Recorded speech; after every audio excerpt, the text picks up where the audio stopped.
कौन सी किताब है जिसमें यह लिखा है कि आरोपी पे आरोप सिद्ध ना हो और जाकर के सीधे बुलडोजर चला दो, जाकर के सीधे उस पे गोली चला दो, उसे ऑन द स्पॉट ठोक दो। इस पूरे खेल का जो असली सूत्रधार है, जिसकी वजह से यह सब कुछ हुआ, कानपुर की हिंसा हुई, 2 बच्चों की जानें गई और जो कुछ भी हुआ, पूरे विश्व स्तर पर देश की फजियत हुई। नुपुर शर्मा, क्या चला उनके घर पे बुलडोजर? थाने लेकर के जाओ, बगैर किसी पूछताछ के लगातार उन पे डंडे बरसाओ और वीडियो बनाओ और वीडियो पुलिस वायरल करे।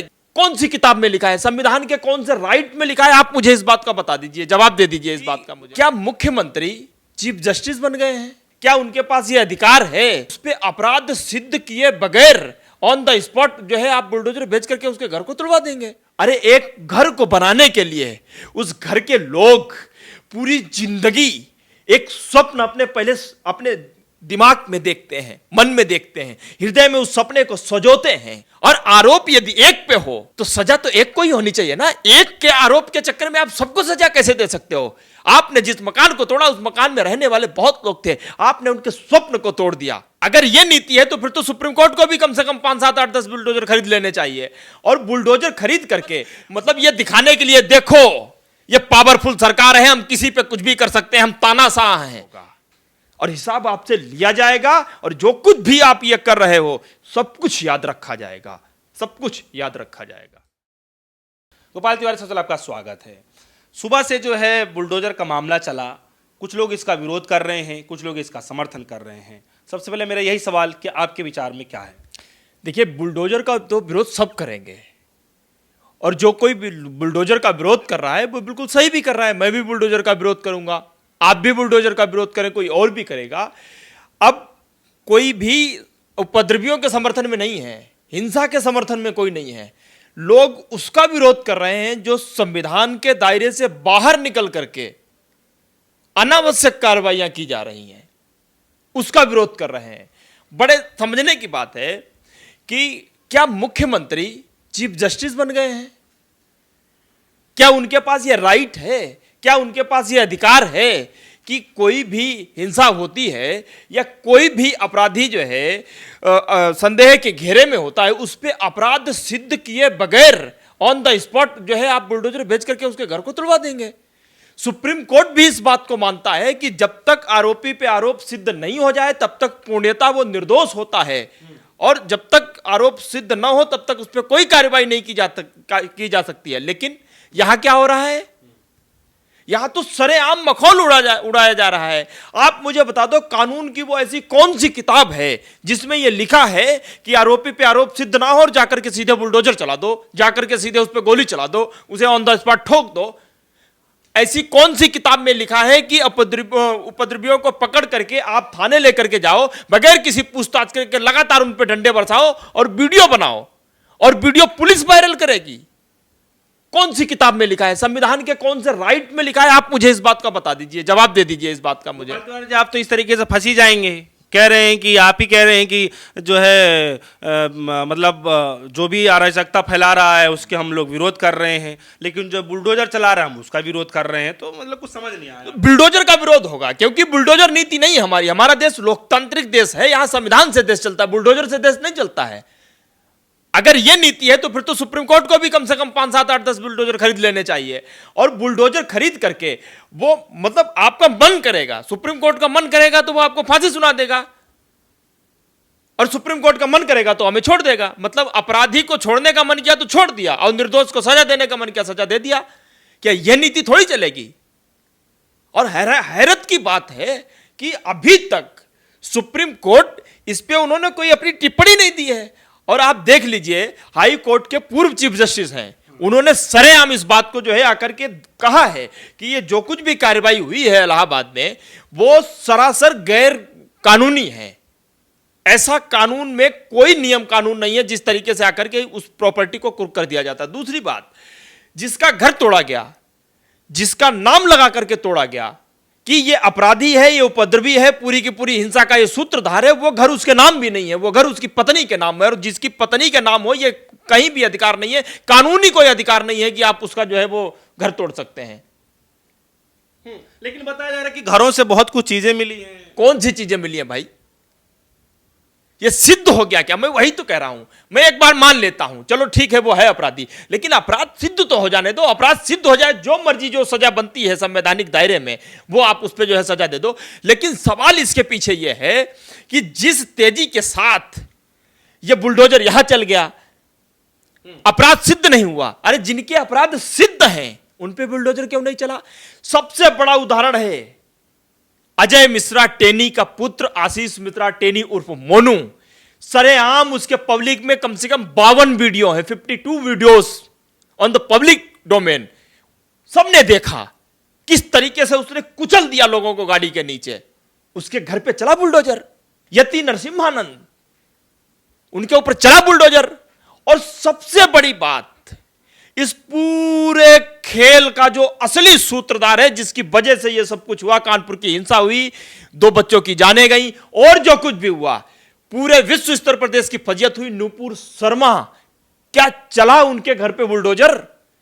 अरे नूपुर शर्मा पे उनको कटघरे में खड़े करने की तो दूर, उन पे सवाल तक पूछने की हिम्मत नहीं जुटा पा रही है ये सरकार। ये न्याय कैसा है? लेकिन कहा तो ये जा रहा है कि सबको एक समान देखा जा रहा है, कानूनी प्रक्रिया किसी में भेदभाव नहीं होती है। आंखें तो आपके पास भी हैं, आंखें हमारे पास भी हैं, और आंखें इस संविधान के पास भी हैं। सबको दिखाई दे रहा है। आपकी सत्ता की हनक इतनी ज्यादा बढ़ गई कि आपका जो मन आएगा वो कर दोगे आप। ऐसा कुछ भी नहीं है जो हमेशा रहता है। अंत हर दिन जो है, हमेशा अंत जो है होता ही होता है। और अन्याय है, उसके हो सकता है पैर थोड़े ज्यादा लंबे होते हों, लेकिन अन्याय का जब अंत होता है तो इतना बुरा होता है जिसका कोई वो नहीं होता, कहा नहीं जाता, बखान नहीं। पत्थर मारना ठीक मानते हैं? मैंने कब कहा? कोई एक स्टेटमेंट आप मेरा दिखा दो। मैं तो शुरू से कहता आ रहा हूं, कोई जो पत्थर चलाए, जो भीड़ को भड़काए, जितने भी ऐसे उपद्रवी हैं, उनको सबसे पहले सलाखों के पीछे लेकर के जाओ और फिर आप उन पे जो है जांच पड़ताल करो, कार्रवाई करो। अगर वो दोषी पाए जाते हैं, उन्हें ऐसी सजा दो कि समाज के लिए संदेश बने। मेरा सवाल सिर्फ इतना है कि आप हिंसा कोई करे, आप उठाओ किसी को, लाठी किसी पे चलाओ, गोली किसी पे चलाओ, घर किसी का तोड़ दो। आपको पता है कि जब एक घर बनता है, आपको क्या लगता है घर ऐसे ही बन जाता है? अरे एक घर को बनाने के लिए उस घर के लोग पूरी जिंदगी एक स्वप्न अपने दिमाग में देखते हैं, मन में देखते हैं, हृदय में उस सपने को सजोते हैं। उसके घर के एक व्यक्ति का नहीं, उसके घर के बेटे बेटी, दादा और दादी, सबके स्वप्न जुड़े होते हैं, सबका दिल जुड़ा हुआ होता है। वो स्वप्न देखते हैं कि एक दिन हमारा घर होगा, अच्छा घर होगा, सब लोग रहेंगे, चैन से बैठ के खाएंगे पिएंगे, सब करेंगे। और फिर जाकर के अपनी जिंदगी भर की, एक इंसान को घर बनाने के लिए पूरे जिंदगी भर की जमा पूंजी लगानी पड़ जाती है एक मकान को बनाने में, तब जाकर के वो मकान बन के तैयार होता है। और आरोप यदि एक पे हो तो सजा तो एक को ही होनी चाहिए ना। एक के आरोप के चक्कर में आप सबको सजा कैसे दे सकते हो? आपने जिस मकान को तोड़ा, उस मकान में रहने वाले बहुत लोग थे, आपने उनके स्वप्न को तोड़ दिया। सोचो, आप कल्पना करके देखो, लोगों की आंखों से आंसू निकलते, उनके हृदय से खून। उस मां को रोते हुए देखा आपने? आज जो लोग जश्न मना रहे हैं, उस मां का बेटा चला गया। आप इतने असंवेदनशील हो गए हो कि मातम पे आपको हंसोगे, मातम पे आप। अरे इंसान तो बचे हो कम से कम। इंसान के भेष में राक्षस बन चुके हो क्या? कुछ ऐसे भी बड़े पद पे पहले विराजमान थे, अब वो रिटायर हो चुके हैं। कुछ लोग ऐसे भी हैं जिनका ट्वीट और पोस्ट जो है वायरल हो रहा है आज के समय में, जिसपे जो है अरे बहुत बड़े शर्म की बात यह है कि एक पूर्व आईपीएस अधिकारी वो ट्वीट करता है, जब पिटाई हो रही है, 2 लड़कों को मार दिया, सीधे लिखता है वो उसमें कि 2 लड़कों को गोली मार दी, और इतनी अभद्र भाषा लिखता है नीचे जो मैं पढ़ नहीं सकता। फिर लिखता है कि इतना मनोहर दृश्य है, मेरे दिल को ठंडक मिल गई। अरे वाह, तुम कैसे आईपीएस है? मैं तो ये सोच करके अभी घबराता हूं कि जब तुम्हारा काल रहा होगा, समय रहा होगा, तुमने कैसे पालन किया होगा, किस तरीके से तुमने कानून व्यवस्था को जो है लाइन पे लेकर के तुम आए होगे। मुझे सोच करके ही डर लगता है। तुम्हारे तले जो जो आए होगा, उसके यहां अंधेरा ही अंधेरा हुआ होगा। पिछले 70 से 80 दशक में मतलब सबसे ज्यादा अत्याचार हो रहा है मुसलमानों पर, यह मैं कह सकता हूं। मैं बहुसंख्यक समाज से आता हूं, फिर भी मुझे कोई कहने में गुरेज नहीं। इसलिए कह सकता हूं क्योंकि मेरे अंदर इंसानियत जिंदा है। किसी बहुसंख्यक समाज में किसी उच्च जाति का कोई घर मकान होता, क्या इतनी जल्दी चलता बुलडोजर? उदाहरण के तौर पर मैंने आपको गिनाए, कुलदीप सेंगर, नुपुर शर्मा, यति नरसिम्हानंद, इनके ऊपर चला बुलडोजर? आप मुझे बता दो, चला हो तो? नहीं चला इनके ऊपर बुलडोजर। तो ये कार्रवाई एक तरफा क्यों? क्या बुलडोजर से चलेगा ये न्याय व्यवस्था? तो क्या आपको भी लगता है कि क्या कहीं लोगों के अंदर डर पैदा किया जा रहा है बुलडोजर चलाने? बिल्कुल, ये कोशिश इनकी यही है, मंशा इनकी यही है। लेकिन एक बात स्पष्ट है कि ऐसे कृत्यों को करने के बाद डर और खौफ कभी पैदा नहीं होगा, लोग बेखौफ हो जाएंगे।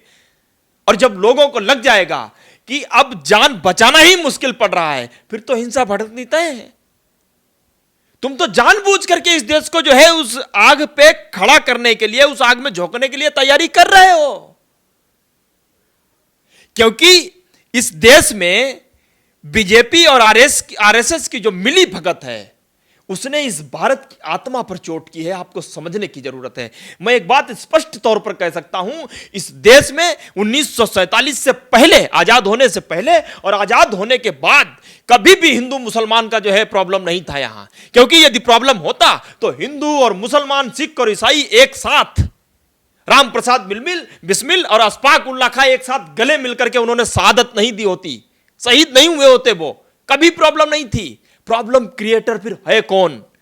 इस देश में यदि कोई प्रॉब्लम क्रिएटर है तो ये संघी हैं, ये नफरतबाज हैं, ये बीजेपी और आरएसएस के लोग हैं। और लोग समझते हैं कि ये हिंदुओं के बहुत बड़े मसीहा हैं। अरे इनको हिंदुओं से कोई लेना देना नहीं है, मैं स्पष्ट तौर पर कह देना चाहता हूं। दूसरे लोगों की भी जो है बयानबाजी चल रही है, हिंदू धर्म से रिलेटेड जो है बयानबाजी गलत कर रहे हैं तरीके से, उनको लेकर नहीं, गलत है। ये जो कार्रवाई हुई इसका आप देख लीजिए, इसका बहुसंख्यक समाज ने विरोध किया है, हिंदू समाज ने विरोध किया है कि ये कानून व्यवस्था हाथ में लेने को किसी को अधिकार नहीं। आप समाज को खाली बस मतलब ये दिखाने के लिए, देखो ये पावरफुल सरकार है, हम किसी पे कुछ भी कर सकते हैं, हम तानाशाह हैं। लोगों में चार लोग खड़े होकर के तुम्हारे ही अपने लोग सोशल मीडिया पे तारीफ करते हैं, बस उस तारीफ को बटोरने के लिए ये सब काम कर रहे हो आप, मात्र इसलिए काम कर रहे हो ये आप। चुका है। मैं एक बात फिर कह देना चाहता हूं कि बहुसंख्यक समाज में जब कहता हूं तो उसमें सिर्फ हिंदू नहीं है, हिंदू, मुस्लिम, सिख, ईसाई, अर्थात इस भारत में रहने वाले सभी लोग एक माले में फिरोए हुए हैं ये सब। जिस दिन ये सब उठ खड़े होंगे उस दिन हिसाब तो आपको देना होगा, और हिसाब आपसे लिया जाएगा, और जो कुछ भी आप ये कर रहे हो सब कुछ याद रखा जाएगा, सब कुछ याद रखा जाएगा। हमारे साथ जो है गोपाल तिवारी जी मौजूद रहे, और वो बुलडोजर को लेकर के जो सुबह से खबरें चल रही थी उसी पे आज हम लोग खासा चर्चा कर रहे थे। हालांकि लगातार लोगों के सवाल हैं कि जो है क्या इस तरीके से कार्रवाई करने के बाद जो हिंसा करने वाले लोग हैं उन पे क्या लगाम लग पाएगा, क्या ये जो बुलडोजर चलाया जा रहा है क्या सिर्फ डर पैदा करने के लिए चलाया जा रहा है, और इस तरीके के तमाम ऐसे सवाल रहे जिससे हमने जानकारी लेने की कोशिश करी। हालांकि लगातार इस पर अभी भी चर्चा बना हुआ है, जगह जगह पे जो है विरोध भी किया गया इस बुलडोजर के खिलाफ। आप हमारे कमेंट सेक्शन में जाकर के जरूर बताइएगा कि आपके मन में क्या चल रहा है। फिलहाल के इतना ही, जुड़े हमारे साथ। दिखते न्यूज़। धन्यवाद।